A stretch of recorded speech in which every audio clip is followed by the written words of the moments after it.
तो इस प्रकार हम पाते हैं कि दोनों खेमों की सोच बिल्कुल अलग अलग थी। दोनों की अर्थव्यवस्था बिल्कुल अलग अलग रही होगी और इसलिए दोनों की राजनीतिक व्यवस्था भी बिल्कुल अलग अलग रही होगी। ये लोग कुछ ऐसी व्यवस्थाओं में विश्वास करते थे कि उसका खामियाजा दूसरी व्यवस्था में अविश्वास के रूप में होता था। दोनों विचारधाराएं और दोनों पद्धतियां, इसके दोनों के अपने फायदे हैं और नुकसान भी। किसी भी व्यवस्था के दो पहलू होते हैं, ये तो आप जानते हैं। हर सिक्के के दो पहलू होते हैं। तो ये जो आर्थिक व्यवस्था है, इसके भी आखिर दो पहलू तो हैं ही। हाँ, याद रखेंगे कि साम्यवादी व्यवस्था और पूंजीवादी व्यवस्था ये मात्र आर्थिक व्यवस्था ही नहीं है, ये बल्कि एक राजनीतिक व्यवस्था भी है। मूल रूप से ये आर्थिक विचारधारा है, लेकिन इसकी परिणति एक नई राजनीतिक विचारधारा के रूप में हुई है। गुण दोषों की बात करें तो दोनों महाशक्तियां जो थी, अपने प्रभुत्व को इन संस्थाओं में बढ़ाना चाहती थी और अपने प्रभुत्व को बढ़ाते हुए वे विकासशील, अविकसित देश, नवोदय देश, इनमें अपना प्रभाव बढ़ाना चाहती थी। अंतर्राष्ट्रीय संस्थानों के माध्यम से ये देश जो हैं वो गरीबी और विषमता को कम करने के लिए कुछ कार्यक्रम भी लाए, जैसे मार्शल प्लान, जिसका उद्धरण हमने अन्य अध्यायों में किया है, और उसके अलावा आर्थिक सहायता प्रदान करने की भी योजनाएं बनाई। दूसरी ओर सोवियत संघ और उसके जो समर्थक देश थे, इनके पास अमेरिका की आर्थिक ताकत से टकराने की शक्ति नहीं थी। ये आप याद रखें। सोवियत संघ यद्यपि दूसरा महाशक्ति था, सोवियत संघ यद्यपि अमेरिका को बराबर टक्कर दे रहा था, लेकिन यदि आर्थिक नीति की बात करें तो उस दृष्टि से सोवियत संघ और वह खेमा काफ़ी कमज़ोर था। दूसरे शब्दों में मेरा इशारा उन वैश्विक संस्थाओं की ओर है, अंतर्राष्ट्रीय संस्थाओं की ओर, जिसे गैट, वर्ल्ड बैंक और IMF मैंने कहा।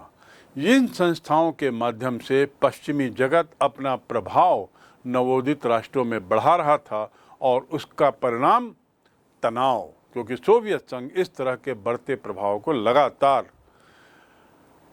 एक शक की नज़र से देख रहा था।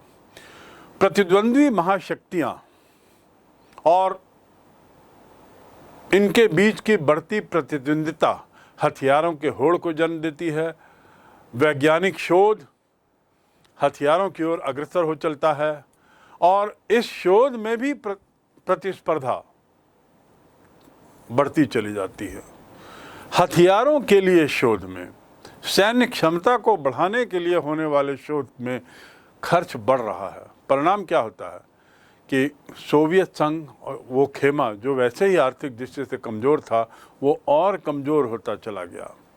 विकास की दिशा वहाँ थम गई, विकास की दशा थम गई और उसके बदले सोवियत संघ और उसका खेमा सैन्य हथियारों से लैस होता चला गया।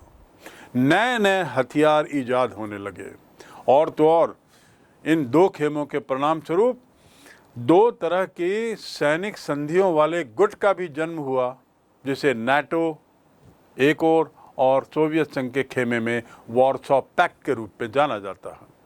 कुल मिलाकर निष्कर्ष ये संक्षिप्त में कि सोवियत संघ का जो खेमा है, वह खेमा आर्थिक दृष्टि से कमज़ोर होता चला गया और कमज़ोर होता चला गया।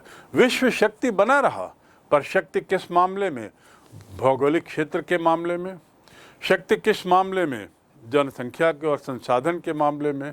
और शक्ति इस मामले में कि वह एक हथियारों से लदा हुआ देश अकेला, जो कुछ हद तक अमेरिका को टक्कर दे सकता था, बस। लेकिन यदि अंदरूनी ढांचे की बात करें तो सोवियत संघ अंदर से खोखला हो चला। सोवियत संघ के खेमे में जुड़े हुए पूर्वी यूरोप के देश जो उसकी सीमा से सटे हुए थे, वे देश भी कमज़ोर होते चले गए। आर्थिक दृष्टि से इस कंपटीशन के कारण, प्रतिस्पर्धा के कारण आर्थिक स्थिति इनकी दिनों दिन कमज़ोर होती चली गई, जर्जर होती चली गई, आर्थिक बदहाली आती चली गई और असंतोष बढ़ने लगा। ये जो मैं सोवियत संघ का जो पूरा जिक्र कर रहा हूँ, इसके पीछे उद्देश्य है आपको ये बताना कि 1990 में सोवियत संघ आखिर टूटा क्यों, और क्यों विश्व जो है वो एक ध्रुवीय व्यवस्था पर आ गया। इसको विस्तार से तो आपने पढ़ा है और अन्य विषयों में भी, इतिहास में भी यह विस्तार से दिया हुआ। संक्षिप्त में आपको बस यही बताना था कि इस प्रकार बढ़ते असंतोष, गिरती आर्थिक व्यवस्था ने बढ़ते असंतोष को जन्म दिया और अंततः सोवियत संघ चरमराकर टूट गया।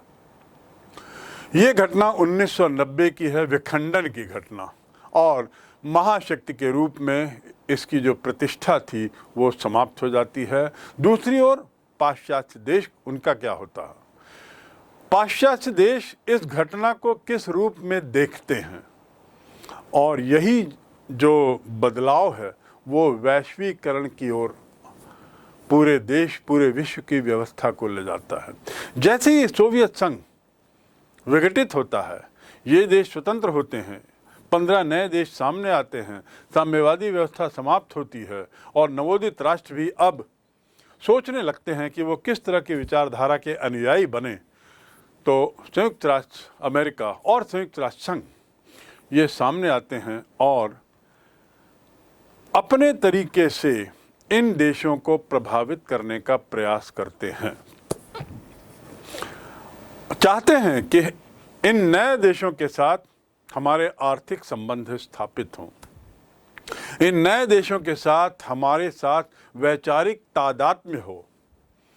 पाश्चात्य देशों ने अनुभव किया कि जिन देशों के साथ उनके आर्थिक संबंध अभी तक नहीं थे, अर्थात सोवियत खेमे के देश, तो उन देशों के साथ संबंध स्थापित हो, वे देश हमारे साथ जुड़ें, इंटीग्रेट हों, हमारे जैसी आर्थिक व्यवस्था में आएं, हमारे जैसी वैचारिक व्यवस्था में आएं, उनके साथ संबंध बढ़ें, और ऐसा करते हुए ये सारे नए देश विकास की ओर अग्रसर हों। कुल मिलाकर ये उसका मकसद था।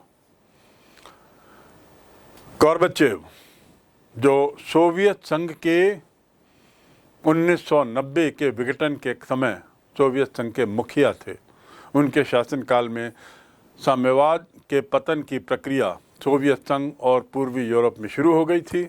इन देशों के अंतर्राष्ट्रीय वित्तीय और व्यापारिक संबंध भी लगभग समाप्त प्राय थे। यद्यपि स्वतंत्र होने के बाद इन देशों ने, इनमें से स्वतंत्र हुए देशों ने इन वित्तीय संस्थाओं की सदस्यता ग्रहण की ताकि वे भी विकास के पथ पर बढ़ सकें और उसके साथ ही स्वतंत्र तरीके से व्यापार भी कर सकें, स्वतंत्र तरीके से पूंजी निवेश भी कर सकें और निजी स्वामित्व के मार्ग को अपना सकें। इस प्रकार हम देखते हैं कि सोवियत संघ के विघटन का एक बहुत बड़ा परिणाम पूंजीवादी विचारधारा का विस्तार था, और जब पूंजीवादी विचारधारा पश्चिमी खेमे से निकलकर जब पूर्वी खेमे की ओर भी बढ़ती है तो निश्चित रूप से वैश्वीकरण की प्रक्रिया को बहुत बढ़ावा मिलता है। और इसीलिए जैसा मैंने कहा लगभग 3 दशक पूर्व अर्थात 1990 के आसपास, अर्थात सोवियत संघ के विघटन के साथ हम वैश्वीकरण की प्रक्रिया की शुरुआत को देख सकते हैं, समझ सकते हैं। निजीकरण, उदारीकरण और उसके साथ साथ पारदर्शिता की विश्वव्यापी जो सोच थी उसमें चीन, वियतनाम, क्यूबा ये लोग भी शामिल होने लगे। इनका नाम मैंने इसलिए लिया है क्योंकि ये भी वही देश थे जो सोवियत संघ से भले ना प्रभावित हों पर सोवियत संघ जैसी ही विचारधारा इन देशों में भी थी, क्यूबा, चीन और वियतनाम। रही भारत की बात, तो भारत ने जैसा मैंने पूर्व में बताया गुट निरपेक्षता का मार्ग अपनाया था। वो ना सोवियत संघ के खेमे में गया और न ही पश्चिमी खेमे में अर्थात अमेरिका के खेमे में गया, बल्कि उसने एक नया रास्ता, उसने अपनी ऐसी विदेश नीति अपनाई जो उसकी सार्वभौमिकता पर प्रश्न चिन्ह नहीं लगा सकती थी, जो उसकी संप्रभुता को बनाए रखती थी। इस गुट निरपेक्षता का परिणाम था कि भारत ने अपनी एक नई अर्थव्यवस्था ईजाद की, जिसे हम कहते हैं मिश्रित अर्थव्यवस्था, जिसमें साम्यवादी विचारों की अच्छी बातें और पूंजीवादी विचारधारा की अच्छी बातों को लेकर तत्कालीन प्रधानमंत्री पंडित जवाहरलाल नेहरू ने देश को एक नई राजनीतिक और आर्थिक व्यवस्था देने का प्रयास किया। मिश्रित अर्थव्यवस्था में भारत के साथ साथ कुछ अन्य देश भी जुड़े, पर भारत की जो मुख्य धारा थी वह हम मिश्रित अर्थव्यवस्था के रूप में देख सकते हैं। आज जो है वो पूरा विश्व, हम कह सकते हैं मिश्रित अर्थव्यवस्था तो नहीं बल्कि एक अन्य तरह की अर्थव्यवस्था से प्रभावित होकर आगे चल रहा है। वैश्वीकरण की पृष्ठभूमि को अब हम समझ गए सोवियत संघ के विघटन के बाद से। यदि हम इनके उदय के कारणों पर जाएं, भूमंडलीकरण के उदय के कारणों पर जाएं, तो सबसे पहला कारण होगा राष्ट्रों की पारस्परिक निर्भरता। अर्थात इससे तात्पर्य क्या है? इसके मायने ये हैं कि देशों ने एक दूसरे पर निर्भर होने की ज़रूरत महसूस की। देशों को ये लग रहा था कि हम क्यों न दूसरे देश के लाभ को, दूसरे देश में होने वाले जो अच्छे प्रयोग हैं, जो अच्छी चीज़ें हैं, उनका फ़ायदा हम भी क्यों न लें। दूसरा, यदि हमारे पास कोई सा संसाधन पर्याप्त है, ज़रूरत से ज़्यादा है, तो उसका लाभ हम दूसरे देश को क्यों न दें, और ऐसा करते हुए क्यों न हम अपने व्यापार को बढ़ाएं। कहने का तात्पर्य ये कि यदि मैं इसकी बात करूं कि आखिर क्यों वैश्वीकरण का उदय होता क्यों है। ठीक है, सोवियत संघ टूटा, अमेरिका की विचारधारा का प्रभाव बढ़ा, लेकिन बढ़ने के पीछे कारण क्या थी? ज़रूरत। किस बात की ज़रूरत? निर्भरता। एक दूसरे में पर बढ़ती निर्भरता महसूस की जाने लगी। देशों ने पाया कि यदि हम अन्य देशों में जो विकास हो रहा है, आर्थिक विकास, औद्योगिक विकास, संचार संबंधी विकास, यदि हम उसका फ़ायदा नहीं लेंगे तो हम पीछे रह जाएंगे। कुछ अन्य देशों ने पाया कि हमारे पास इतने पर्याप्त संसाधन रहते हुए भी हम इसका उचित दोहन नहीं कर पा रहे हैं। उदाहरण के लिए यदि मैं मिडिल ईस्ट की बात करूं, मध्य पूर्व देशों की, अरब देशों की, वहाँ पे पेट्रोलियम भारी मात्रा में था। इनका सोचना था कि क्यों ना हम इसे पश्चिमी देशों को, ज़रूरतमंद देशों को बेचें और अपना विकास करें। और जब उन्होंने ऐसा किया, अर्थात जब वे वैश्वीकरण की प्रक्रिया से अपने को जोड़े, तो आज हम देखते हैं मिडिल ईस्ट के बहुत से देश सबसे धनाढ्य देशों में गिने जाते हैं। दूसरा कारण वैज्ञानिक एवं तकनीकी विकास। उदय के कारणों की बात कर रहा हूँ। प्रारंभ में मैंने दो ही कारण बताए थे, संचार और औद्योगिकरण, लेकिन इससे ज़्यादा कुछ और भी है। प्राइमरी कारण तो यही दो थे, लेकिन उसके बाद निर्भरता, तकनीकी विकास और पर्यावरण। तीसरा कारण है पर्यावरण। इस पर हम और विस्तार से बात करेंगे, पर दो पंक्तियों में ये समझ लें कि पर्यावरण एक ऐसा मुद्दा बन चुका था जिसमें एक अकेला राष्ट्र स्वयं कुछ नहीं कर सकता था। बदलते हुए, बनते हुए और बिगड़ते हुए पर्यावरण के लिए ज़रूरी था कि सभी देश एक आएँ, एक प्लेटफॉर्म पे आएँ, और उस ज़रूरत ने ग्लोबलाइजेशन या वैश्वीकरण की दिशा में पूर्व विश्व के सभी देशों को मोड़ा। चौथा कारण आतंकवाद की समस्या। वर्तमान में आप देख रहे हैं कि लगभग विश्व के अधिकतर देश, चाहे वो विकसित हों या विकासशील देश हों, आतंकवाद की समस्या से जूझ रहे हैं। और इन सभी देशों ने समझ लिया है कि आतंकवाद की समस्या किसी एक देश की समस्या नहीं हो सकती। अफ़गानिस्तान का एक कुनबा, उससे जुड़े हुए कुछ लोग यदि अमेरिका जैसे सर्वशक्तिशाली देश के ट्विन टावर्स पर हेलीप्लेन से हमला कर सकते हैं अंदर तक जा सकते हैं तो कोई देश अब बचा नहीं है जो आतंकवाद से अपने को पूर्ण रूपेण मुक्त पा सके, कह सके। इसलिए ज़रूरत पड़ी लोगों को, सभी देशों को एक दूसरे के साथ जुड़कर आतंकवाद की समस्या का निपटारा करने के लिए।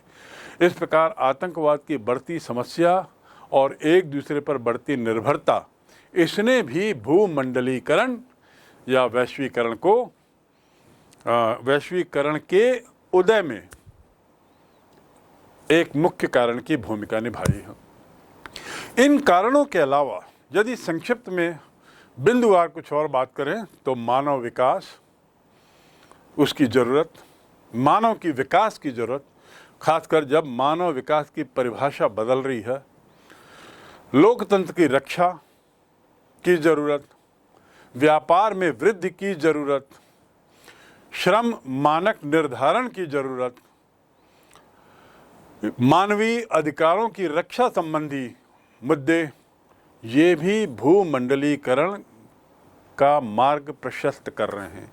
ये भी भूमंडलीकरण के मार्ग में आने वाली बाधाओं से हटते हुए अग्रसर हो रहे हैं। यही कारण है कि आज भूमंडलीकरण का असर जो है वो हम तकनीकी विकास पे देखते हैं, सामाजिक विकास पे देखते हैं, पारंपरिक जो सांस्कृतिक परंपराएं हैं उस पर देखते हैं, और विश्व की प्रशासनिक व्यवस्था पर भी देखते हैं। हम ये देखते हैं कि पूरे विश्व में लगभग सभी देशों में अब जो प्रशासनिक व्यवस्था है, एडमिनिस्ट्रेटिव स्ट्रक्चर, वह लगभग काफ़ी कुछ एक जैसा होता जा रहा है। इस पर विस्तार से फिर आगे बातें होंगी।